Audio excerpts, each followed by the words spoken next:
ಆತ್ಮೀಯ H60 news ಅರ್ಥಾತ್ ಸೀತಾರಾಮ್ ನ್ಯೂಸದ ವೀಕ್ಷಕರೇ, ನಾನು ನಿಮ್ಮವ ಎಂ ಆಯುಧ ಮಲ್ಲಪ್ಪ ಜೊತೆಯವರು. ತಾವು ಈಗ ಸುದ್ದಿಗಳ ಲೋಕಕ್ಕೆ ಎಂಟ್ರಿ ಹೊಡಿತಾ ಇದ್ದೀರಿ. ಈ ಸುದ್ದಿಗಳನ್ನು ಪ್ರತಿಯೊಂದು ನೋಡೋ ಜೊತೆಗೆ ನಿಮ್ಮ ಅಭಿಪ್ರಾಯಗಳನ್ನು ಹಚ್ತಾ ಇರ್ರಿ. ಯಾಕಂದರೆ ಈ ಸುದ್ದಿಗಳು ನಿಮಗಾಗಿ, ನಿಮ್ಮ ಬದುಕಿಗಾಗಿ, ನಿಮ್ಮ ವೈಚಾರಿಕೆಗಾಗಿ, ನಿಮ್ಮ ತಿಳುವಳಿಕೆಗಾಗಿಯೂ ನಿಮಗೂ ಗೊತ್ತು, ಜೊತೆಗೆ ನಮಗೂ ನಿಮ್ಮೊಂದಿಗೆ ಇದೊಂದು ಮಾತಾಡುವಂಥ ಜೊತೆಗೆ ಸುದ್ದಿಗಳನ್ನು ಬಿಡುವಂಥ ಕೆಲಸ. ಈ ಕೆಲಸದಲ್ಲಿ ನಾವು ನಿಮ್ಮೊಂದಿಗಿದ್ದೀವಿ ಅಂತ ಹೇಳ್ತಾ ನೋಡ್ತಾ ಇರಿ ಈ ಸುದ್ದಿಗಳನ್ನು. ನಾವು ಸಭಾಧ್ಯಕ್ಷರಾದ ಮೇಲೆ ಒಂದು ಹೊಸ ಪದ್ಧತಿ ಪ್ರಾರಂಭ ಆಯಿತು.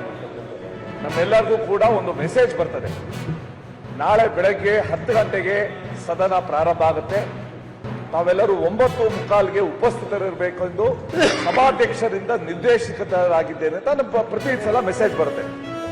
ನಾವು 9:45 ಬಂದು ಈಗ 11 ಗಂಟೆ 10 ನಿಮಿಷ. ನಾವೇ ನಮ್ಮ ಟೈಮ್ಗೆ ಮರ್ಯಾದೆ ಕೊಡದೇ ಇದ್ರೆ ಇಲ್ಲಿ ರಾಜ್ಯ ಹೇಗೆ ಕೊಡುತ್ತೆ? ಈಗ 11 ಗಂಟೆ 10 ನಿಮಿಷ. ನಾವೇ ನಮ್ಮ ಟೈಮ್ಗೆ ಮರ್ಯಾದೆ ಕೊಡದೇ ಇದ್ರೆ ಇಲ್ಲಿ ರಾಜ್ಯ ಹೇಗೆ ಕೊಡುತ್ತೆ? ಬೇಡಿಕೆ ಅವರ ಪ್ರಶ್ನೆ ಮೇಲೆ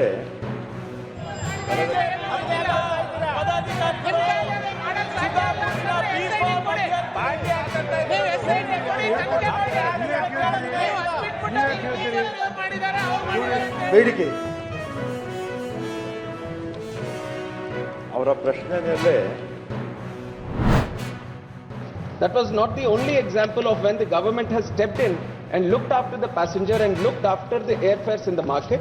There is another example that I would like to give, which is of the Mahakumbh. We have seen that there was extraordinary demand for people across the country and outside the country also who wanted to go to Prayagraj at that time. And because of the sudden surge in demand and the capacity being same as what it was before, there was a huge rise in airfares at the time. So what the government did at that time was to cap the fares which were going to Prayagraj. That was the second instance. And the third instance, when we have seen in Pahalgam, when the attack happened at that time, and Srinagar, especially this is a different kind of situation where people were trying to come out of Srinagar. So it was at that time, again, to facilitate for the people and the passengers who were coming out, we observed that there was a necessity for government to interfere. We exclusively used the power and we have capped the fares again. जो सदस्य इसके पक्ष में हैं कृपया हाँ कहें, जो सदस्य विरोध में ना कहें। मेरे विचार में निर्णय हाँ वालों के पक्ष में हुआ। संकल्प लेने की अनुमति प्रदान की जाती है। सदस्य अब अपना संकल्प वापस ले सकते हैं। ऑनरेबल मेंबर, सभा की कार्रवाई सोमवार दिनांक 15 दिसंबर 2025 को प्राप्त 11 बजे तक के लिए स्थगित की जाती है।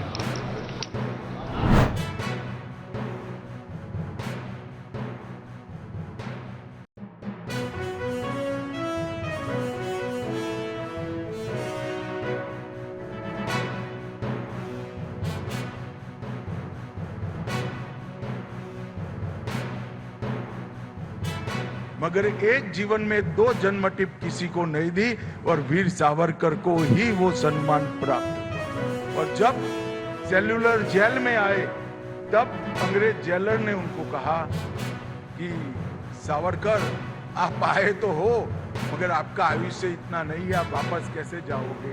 उन्होंने कहा मैं जरूर वापस जाऊंगा, तेरी सल्तनत की आयुष्य मेरे आयुष्य से कम है, मैं भारत माता को स्वतंत्र देख।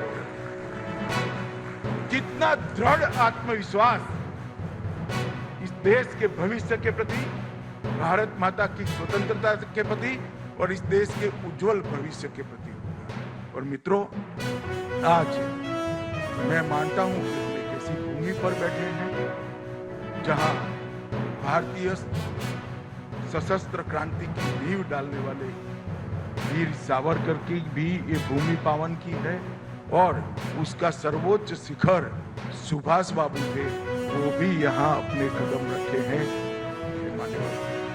आज सावरकर जी के जीवन को आज हमारे युवाओं ने इसमें से प्रेरणा लेने का काम सरल हो, इसलिए ढेर सारी चीज़ों का यहाँ प्रकाशन भी हुआ है और उसको बहुत संगीतमय रचनाओं के साथ यहाँ गाया भी गया है। मैं इस कार्यक्रम के माध्यम से देश भर के 16 साल की कम आयु वाले बच्चों के अभिभावकों को, उनके माता पिता को एक अपील करना चाहता हूँ। सब कुछ, सब प्रकार की प्रतिभा उनके पास थी। सावरकर जी का वर्णन करना है तो कई विशेषण लगते हैं। उनकी कविताओं को देखेंगे तो एक एक कविता में उनके व्यक्तित्व का एक एक पहलू मिलता है। स्वतंत्रता देवी के उन्होंने कही है, उसमें उत्कट स्वातंत्र्य आकांक्षा स्पष्ट होती है।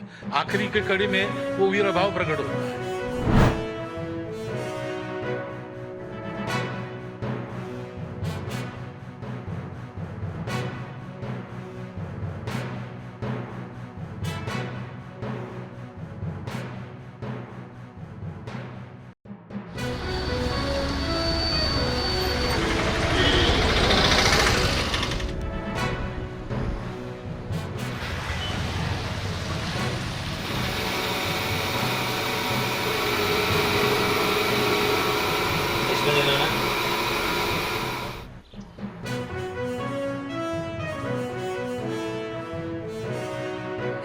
ಸುಮಾರು 50% ಅರಣ್ಯನೇ ಇದೆ. ಈ ಅರಣ್ಯ ಎಲ್ಲ ಇಟ್ಕೊಂಡು street side planting, road side planting ಮಾಡಿಕೊಂಡು ಬೇರೆ ಬೇರೆ ಅರ್ಬನ್ ಟ್ರೀ ಪಾರ್ಕ್ ಇರ್ಬೋದು, ನರೇಗಾ ಕಾಮಗಾರಿಗಳು ಎಲ್ಲ ಸೇರಿ ಒಂದು ಒಳ್ಳೆ ಏರ್ ಕ್ವಾಲಿಟಿ ಬಂದಿರುವಂಥದ್ದು ತುಂಬ ಸಂತೋಷ. ಈಗ ನಗರ ಪ್ರದೇಶಗಳಲ್ಲಿರೋ ಜನರು ಒಳ್ಳೆ ಗಾಳಿಗೋಸ್ಕರ ಬೇರೆ ಬೇರೆ ಕಡೆ ಪ್ರವಾಸ ಹೋಗ್ತಾರೆ. ಆದರೆ ಚಾಮರಾಜನಗರ ಜನರು ಪುಣ್ಯವಂತರು.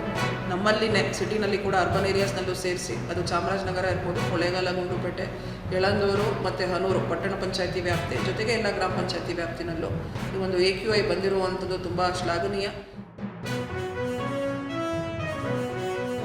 ಅರಣ್ಯ ಪ್ರದೇಶಗಳಿದೆ. ಹಿಮ್ಮತ್ ಗೋಪಾಲ ಸ್ವಾಮಿ ಬೆಟ್ಟ ಅಂತ ಹೇಳಿದ್ರು, ಚಾಮರಾಜೇಶ್ವರ ಮಲೆಮಹದೇಶ್ವರ ಬೆಟ್ಟ ಮತ್ತು ಬಿಳಿರಂಗನ ಬೆಟ್ಟ ಮತ್ತು ಬಂಡೀಪುರ ಅರಣ್ಯ ಇರೋದ್ರಿಂದ ನಮಗೆ ಹೆಚ್ಚೆಚ್ಚು ಗಾಳಿ ಇದೆ. ಅಷ್ಟು ಸಾಲದಲ್ಲದೆ ನಾವು ಚಾಮರಾಜನಗರ ಜಿಲ್ಲೆಯಾದ್ಯಂತ ನಾನು ಒಂದು 15ರಿಂದ 16,000 ಗಿಡಗಳನ್ನು ಕಳೆದ 10 ವರ್ಷಗಳಿಂದ ನೆಟ್ಟು ಪೋಷಣೆ ಮಾಡ್ತಾ ಇದ್ದೀವಿ. ಈಗ ಕಳೆದ ಒಂದು ವಾರದಿಂದಲೂ 150 ಗಿಡಗಳನ್ನ ನೆಡ್ತಾ ಇದ್ದೀವಿ, ಇಲ್ಲೂ ನೆಡ್ತಾ ಇದ್ದೀವಿ. ಹಾಗಾಗಿ ನಮ್ಮ ಉದ್ದೇಶ ಇಷ್ಟೇ, ಚಾಮರಾಜನಗರ ಜಿಲ್ಲೆ ಇಡೀ ದೇಶದಲ್ಲಿ ಶುದ್ಧ ಗಾಳಿ ಪಡೆಯೋದ್ರಲ್ಲಿ ನಂಬರ್ 1 ಸ್ಥಾನ ಪಡೆಯಬೇಕು ಅಂತ ನಮ್ಮ ಒಂದು ಆಸೆ ಇದೆ. ಮತ್ತು ಇಲ್ಲಿ ಸುತ್ತಮುತ್ತ ಹಸಿರಿನ ವಾತಾವರಣ ಇದೆ, ಮರ ಗಿಡಗಳೆಲ್ಲ ತುಂಬ ಜಾಸ್ತಿ ಇವೆ, ಜನರಲ್ಲೂ ಕೂಡ ಅಂಥ ಪ್ರಜ್ಞೆ ಇದೆ. ಆದರೆ ಇದು ಅಷ್ಟೇ ಸಾಕಾಗೋದಿಲ್ಲ. ಬೇರೆ ಚಾಮರಾಜನಗರ ಬೇರೆ ವಿಷಯಗಳಲ್ಲೂ ಕೂಡ ಈ ಕಸ ವಿಲೇವಾರಿ ಮುಂತಾದ ವಿಷಯಗಳಲ್ಲೂ ಕೂಡ ಇದು ಗುಣಮಟ್ಟ ಕಾಪಾಡಿಕೊಂಡ್ರೆ ಚಾಮರಾಜನಗರಕ್ಕೆ ಇನ್ನೂ ಒಳ್ಳೆಯ ಪರಿಸರ ಸಂರಕ್ಷಣೆ ಮತ್ತು ಪರಿಸರ ಗಾಳಿಯ ಗುಣಮಟ್ಟ ಇದರಲ್ಲಿ ಒಳ್ಳೆಯ ಹೆಸರು ಬರುತ್ತೆ. ಆದ್ಮೇಲೆ ಎಲ್ಲ ಸುದ್ದಿಗಳನ್ನು ನೋಡಿದ್ರಲ್ಲ, ಏನು ಅನಿಸ್ತು ನಿಮಗೆ?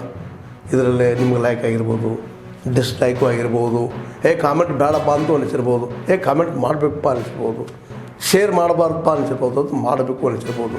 ಏನಾದರೂ ಆಗಲಿ ಶೇರ್ ಮಾಡ್ತಾಯಿರಿ, ಈ ನ್ಯೂಸ್ಗಳನ್ನ ಹಂಚ್ತಾ ಇರಿ, ಜೊತೆಗೆ ಇದಕ್ಕೆ ಸಬ್ಸ್ಕ್ರೈಬ್ ಆಗ್ತಾಯಿರಿ ಅಂತ ಹೇಳ್ತಾ H16 ನ್ಯೂಸ್ ಅರ್ಥಾತ್ ಹೇ ಸೀತಾರಾಮ್, ಇದು ಸತ್ಯದ ಕೈಗೆ ನಡಿ. ವಂದನೆಗಳು.